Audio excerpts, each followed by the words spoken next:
The question was, to repeat it, I want to know the effects of cell phones on our brains and how it affects our dopamine levels. And you know, I raised 3 kids, and you know, kids use technology. And I was saying this when I was talking to some of you this morning over a cup of coffee, that if your children are using cell phones for information, and basically we are information, that's all we are, and they're accessing information the way they do, and they're using their cell phones in all kinds of ways for stimulation, there should be a period of time where they are able to set it down, just like for you. And if you can't break your romance with your cell phone, then it owns you. Would you agree? Because that's what keeps you connected to networks socially.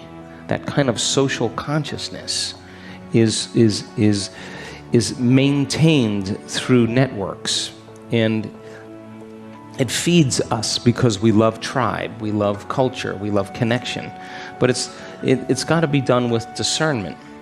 So what happens for people is, if they can't break from it and go from a narrow focus to a broad focus, like get out in nature, go hike, go get on a boat, I mean, open your focus and look at the sunset. You don't think that creates alpha in your brain? It does. Nature does that. The resonance, the Schumann's constant, is the exact 7.8 frequency of alpha brainwaves in training us to connection. So when they've done the research on cell phones, the video gaming to start with, they said to these kids, hey, listen, here's how it's going to go. You guys want to make some money? What do you think the kids said? Yeah, let's make some money, yeah. I said, okay, we're going to get you involved in a video game, and then we're going to ring a bell, and you have 5 seconds to stop. If you stop in 5 seconds, we'll give you $1. And we're just going to go as long as however long it went. Do you know that none of the children, none of them were able to stop? That's how addictive it is.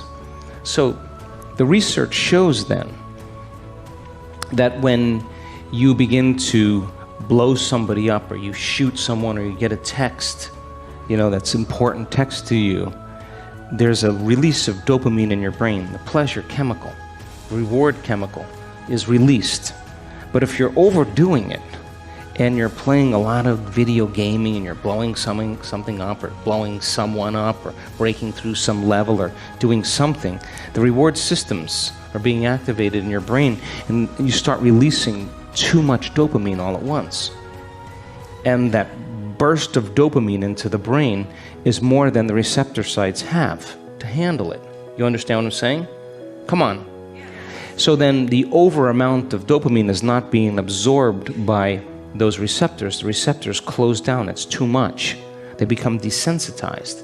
It's like living with a spouse that always yells at you. They got to yell a little louder to get your attention the next time. You need a little bit more now to turn it on the next time. Does that make sense? So then the pleasure centers start recalibrating to a higher and higher level. It takes more now to turn them on. You do a bigger burst to get them stimulated. Are you with me still? So the pleasure centers start recalibrating to such a high level that now the person needs the game, needs the phone to feel something, to make that feeling, because in the absence of any stimulation, they experience a loss of pleasure. You understand what I'm saying? They become desensitized to pleasure. So a walk with your dog. Go tell a kid to go see their grandmother. Watch a sunset. Just way too slow. They're overstimulated. Are you with me still? And that's called adhedonia. You can't find pleasure from anything. Adhedonia. Does that make sense? Now, what happens is, this is the scary part, is that learning should be a reward by itself. Yes or no?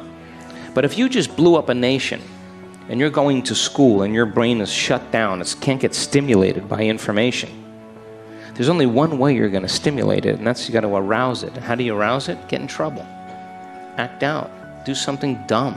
Get some attention. Just so you can arouse the brain. The child doesn't know they're releasing epinephrine and norepinephrine just for an arousal. But they're doing it, and when they do that, they're actually shutting blood flow further down in the forebrain. Now here's the problem. When that child gets older, and they face challenging situations in their life, they're going to look for something else to make the feeling go away, and it's going to be something bigger. Do you understand what I mean? They're not going to want to realize they can do it themselves. They're just going to go to another chemical, something bigger. So then, that dependency that's created from technology has to be inhibited at certain times. I just have certain things that I do now. Like I don't take my cell phone to dinner. I very rarely take my cell phone to dinner. I don't want to disrespect anybody at the table. That's me. I want to connect. That's why I can connect any other time. I sit at the table, I want to connect with you. You're right there. I wish to connect with you, not with somebody else. And now in my home, after a certain time, I put my phone in my bedroom. This doesn't mean if I want to use my phone, I'm going to leave the rest of the house and go to my bedroom after a certain time, because I've been making thousands of decisions every day. I just want to be able to disconnect from technology. Are you with me still? And so then, if you keep shifting your attention from one text to another text to another text to another email to another Facebook, what are you practicing? You're actually practicing a short attention span. And the rush of the dopamine combined with the short attention span becomes a very short attention span. Are you with me still? And now the person doesn't want to learn. They want to be stimulated. So the solution, of course, is exactly what you're doing in this work. I joke around all the time, and I draw a picture, and it says, where you place your attention is where you place your energy. Outer world of physical reality, inner world of thoughts and feelings.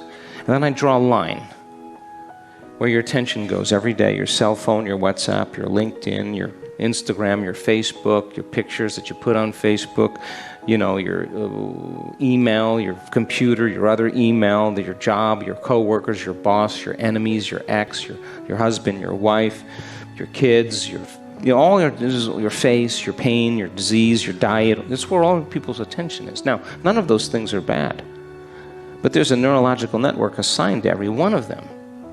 And when you learn how to disconnect from your cell phone, now you're saying that it no longer owns you. You use it as a tool instead of as something that stimulates you. How many people understand that? So it takes practice. You have to be able to navigate in a world of technology. We have so much technology in my company now, and I'm always learning about it, and it's faster than me. It's a big deal. But we can't lose our connection to the earth. We can't lose our connection to one another when we're sitting in the presence. I don't know about you, but in the United States sometimes I can't believe I'm sitting in a restaurant and there's 4 people sitting at a table and all 4 of them are on their phones. And they're having dinner together. I'm thinking, wow, that must be a really deep conversation you guys are having over there. Are you texting one another? What are you doing? Sending each other links? Connection is so important. And physical connection is important. So we have to balance it out, and you can recalibrate those pleasure centers by finding pleasure in other things like what you're doing. And there's nothing wrong with dopamine. It's just that you can't overdo it, because you'll get kidnapped. You literally get kidnapped by technology. And remember that book called Future Shock? I don't know. And there was a movie that Orson Welles did, and he was young, and this was in the 70s or something. Anyway, I had to read it when I was in college or high school or something. And the author reached out to me and said, hey, I'm doing a thing called Aftershock, and I've been familiar with your work. Are you willing to write an essay? And I wrote an essay about just what we talked about. And he said, I love this. This is because we're victims to the very technology we created. Isn't that crazy? It is crazy if you think about it. So you got to be able to use it, but you got to be able to disconnect to it and stay in balance.